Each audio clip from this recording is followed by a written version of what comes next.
online series of machine design. Myself, Namisha Goswami. So in this lecture, we will discuss about different type of materials which are used to manufacturing of bearing, and we will design one bearing by using one numerical example, right?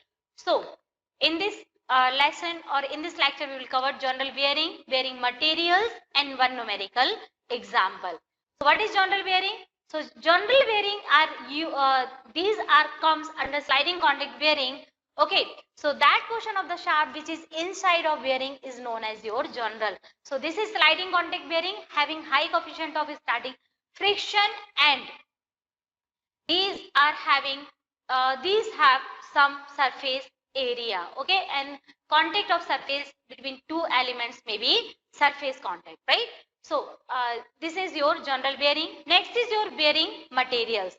So bearing is generally made of your chrome steel. Okay, so this is your most common material which is used to produce load carrying component in precision ball bearing. Okay, so you can see here I have specified this is used in precision ball bearing, roller bearing, and top taper roller bearing. So chrome, what is the chrome is used? Chrome steel is used. So that is used 52100 chrome steel.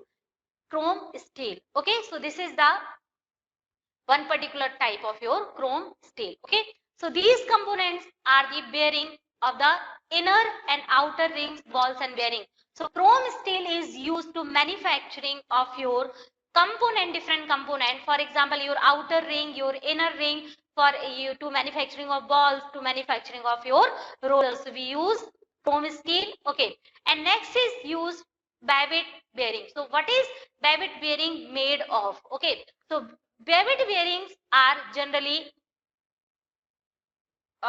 Babbitt bearing. Okay, so general bearing we have discussed already. Okay, so Babbitt bearings are used for or made of general bearing. Okay, so general bearing are plain bearing which are consist of a shaft or journal which rotate freely inside of supporting metal. Okay, and sleeve or shell. Okay, so there is no rolling element in these type of bearings are used. So these type of bearings are typically lubricated, and we have to apply some lubrication in this type of the bearing. Okay, so lubrication may be grease or to add in the supporting of the load. Okay, so grease may be used and some other lubricant may be used for the support.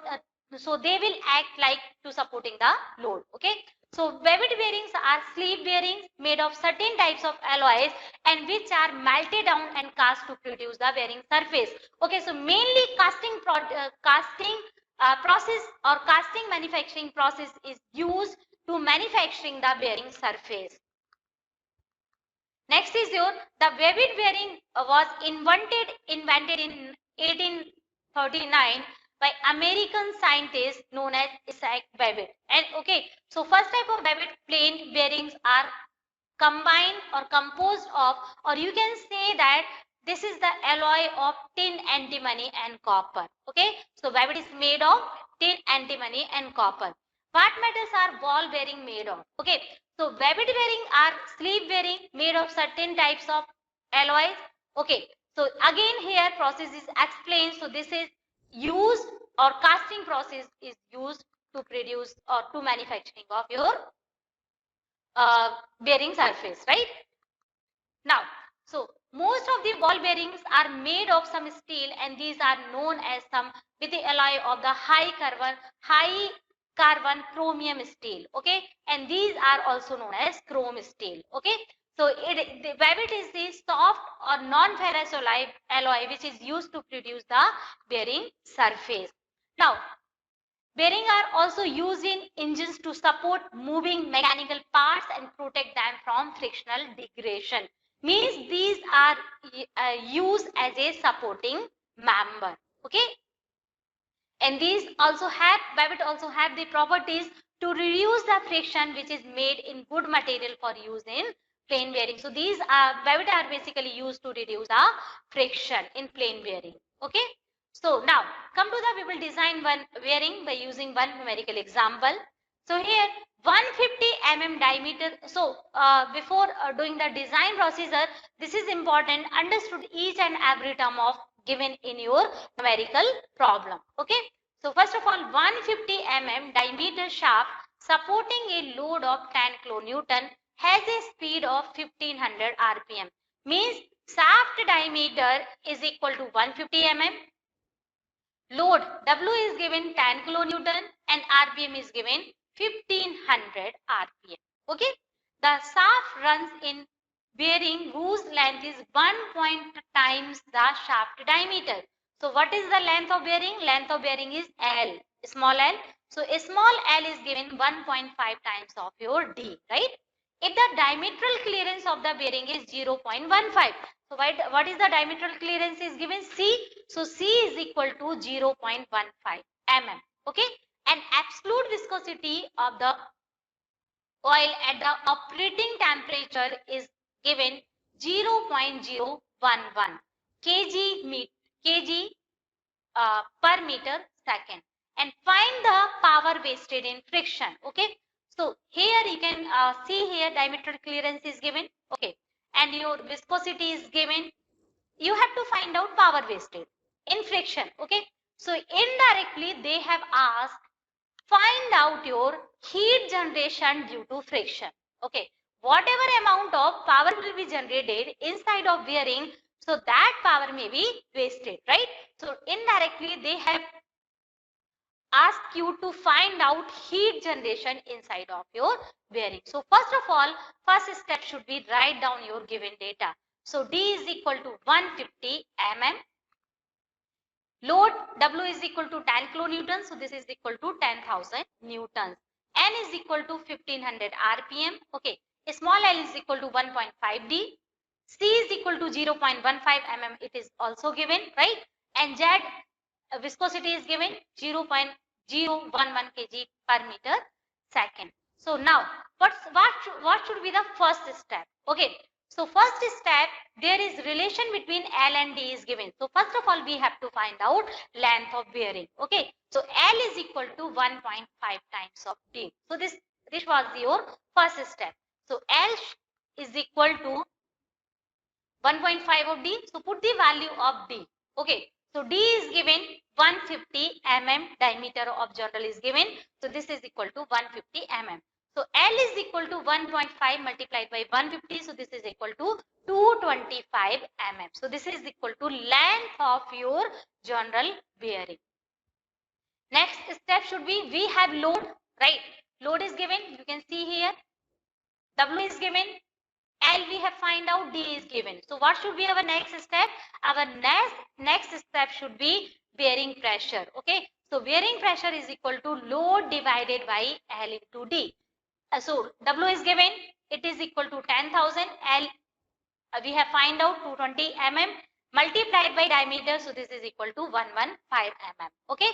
So P is equal to what should be the bearing pressure we have obtained. So bearing pressure obtained by this is equal to 0.296 Newton per mm square. Now, what should be the next step? So, next step is coefficient of friction. Okay. So, how this is the standard value? I have already explained it in previous lectures, or you can take directly from your design data book. So, in this case, in this coefficient of friction, you can see here Z is already given, N is given, P we have find out, D and C is also given, and K is your N leakage factor, so its value is equal to 0.002. Okay, so just put the all value 33 divided by 10 to the power 8 multiplied by Z is equal to 0.011 multiplied by pressure, sorry, RPM is given 1500. Okay, divided by bearing pressure we have obtained 0.296 Newton per mm square, and multiplied by D by C. So D is your 150. The clearance, diameter clearance is given 0.1. Okay, and so 0.15, right, plus K. Okay, so by using this relation, I will put this value of K. So you will get your coefficient friction. So coefficient friction is equal to 0.02. Next is your rubbing velocity. So velocity is equal to pi d n by 60. So just put the all value. Pi we know 3.14. D is given 0.15 meter. And N is given 1500 divided by 60. So we will get velocity is equal to 11.78 meter per second. Okay. Now, so what is the heat generation due to friction? So heat is given by mu W into V. So Qg is equal to mu W V. Mu we have already calculated, W already given, we have calculated here 11.78. So put the all values in this equation. So I have put it here, all value you can see here. So we will get Qg is equal to 0.2 multiplied by 10,000 multiplied by 11.78.